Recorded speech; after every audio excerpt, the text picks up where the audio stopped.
Le second livre de Samuel, chapitre 3. La guerre dura longtemps entre la maison de Saül et la maison de David. David devenait de plus en plus fort et la maison de Saül allait en s'affaiblissant. Il naquit à David des fils à Hébron. Son premier-né fut Amnon d'Akinoam de Jizréel. Le second, Kiléab d'Abigaïl de Carmel, femme de Nabal. Le troisième, Absalom, fils de Maaka, fille de Talmaï, roi de Géshur. Le quatrième, Adonijah, fils de Haggith. Le cinquième, Shéphatia, fils d'Abital. Et le sixième, Jitréam d'Égla, femme de David. Ce sont là ceux qui naquirent à David à Hébron. Pendant la guerre entre la maison de Saül et la maison de David, Abner tint ferme pour la maison de Saül. Or Saül avait eu une concubine nommée Ritzpa, fille d'Aja. Et Ishboshet dit à Abner, « Pourquoi es-tu venu vers la concubine de mon père ?» Abner fut très irrité des paroles d'Ishboshet, et il répondit, « Suis-je une tête de chien qui tienne pour Juda ? Je fais aujourd'hui preuve de bienveillance envers la maison de Saül, ton père, envers ses frères et ses amis. Je ne t'ai pas livré entre les mains de David, et c'est aujourd'hui que tu me reproches une faute avec cette femme ? Que Dieu traite Abner dans toute sa rigueur, si je n'agis pas avec David, selon ce que l'Éternel a juré à David, en disant qu'il ferait passer la royauté de la maison de Saül dans la sienne, et qu'il établirait le trône de David sur Israël et sur Juda, depuis Dan jusqu'à Beersheba. » Ishboshet n'osa pas répliquer un seul mot à Abner parce qu'il le craignait. Abner envoya des messagers à David pour lui dire de sa part, « À qui est le pays ? Fais alliance avec moi, et voici, ma main t'aidera pour tourner vers toi tout Israël. » Il répondit, « Bien, je ferai alliance avec toi, mais je te demande une chose, c'est que tu ne vois point ma face, à moins que tu ne m'amènes d'abord Michal, fille de Saül, en venant auprès de moi. » Et David envoya des messagers à Ishboshet, fille de Saül, pour lui dire, « Donne-moi ma femme Michal, que j'ai fiancée pour 100 prépuces de Philistins. » Ishboshet la fit prendre chez son mari, Paltiel, fils de Laïch, et son mari la suivit en pleurant jusqu'à Bacurim. Alors Abner lui dit, « Va, retourne-t'en. » Et il s'en retourna. Abner eut un entretien avec les anciens d'Israël, et il leur dit, « Vous désiriez autrefois avoir David pour roi. Établissez-le maintenant, car l'Éternel a dit de lui, « C'est par David, mon serviteur, que je délivrerai mon peuple d'Israël de la main des Philistins et de la main de tous ses ennemis. » Abner parla aussi à Benjamin, et il alla rapporter aux oreilles de David à Hébron ce qu'avait résolu Israël et toute la maison de Benjamin.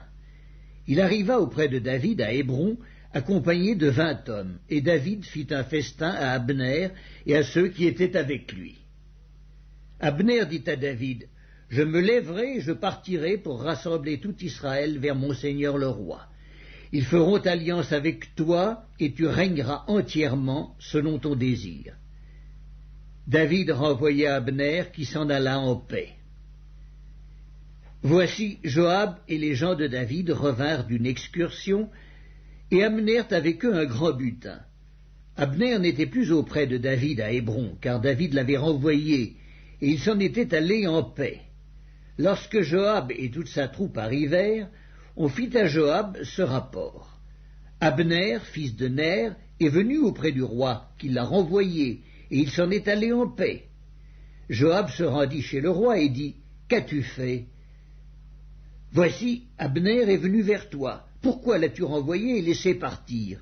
Tu connais Abner, fils de Ner, c'est pour te tromper qu'il est venu, pour épier tes démarches, et pour savoir tout ce que tu fais. » Et Joab, après avoir quitté David, envoya sur les traces d'Abner des messagers qui le ramenèrent depuis la citerne de Sira.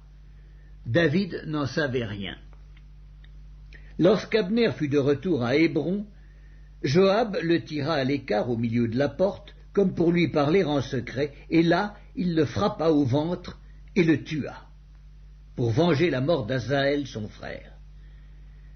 David l'apprit ensuite, et il dit, « Je suis à jamais innocent devant l'Éternel du sang d'Abner, fils de Ner, et mon royaume l'est aussi. Que ce sang retombe sur Joab et sur toute la maison de son père. Qu'il y ait toujours quelqu'un dans la maison de Joab qui soit atteint d'un flux ou de la lèpre, ou qui s'appuie sur un bâton, ou qui tombe par l'épée, ou qui manque de pain. » Ainsi Joab et Abiscaï, son frère, tuèrent Abner parce qu'il avait donné la mort à Asaël, leur frère, à Gabaon, dans la bataille. David dit à Joab et à tout le peuple qui était avec lui, « Déchirez vos vêtements, saignez-vous de sacs et pleurez devant Abner. » Et le roi David marcha derrière le cercueil. On enterra Abner à Hébron. Le roi éleva la voix et pleura sur le sépulcre d'Abner, et tout le peuple pleura. Le roi fit une complainte sur Abner et dit, « Abner devait-il mourir comme meurt un criminel? Tu n'avais ni les mains liées, ni les pieds dans les chaînes. Tu es tombé comme on tombe devant des méchants. » Et tout le peuple pleura de nouveau sur Abner. Tout le peuple s'approcha de David pour lui faire prendre quelque nourriture pendant qu'il était encore jour. Mais David jura en disant, « Que Dieu me traite dans toute sa rigueur si je goûte du pain ou quoi que ce soit avant le coucher du soleil. » Cela fut connu et approuvé de tout le peuple, qui trouva bon tout ce qu'avait fait le roi. Tout le peuple et tout Israël comprirent en ce jour que ce n'était pas par ordre du roi qu'Abner, fils de Ner, avait été tué. Le roi dit à ses serviteurs, « Ne savez-vous pas qu'un chef, qu'un grand homme est tombé aujourd'hui en Israël? Je suis encore faible, quoique j'ai reçu l'onction royale, et ces gens, les fils de Tséruja, sont trop puissants pour moi. Que l'Éternel rende selon sa méchanceté à celui qui fait le mal. »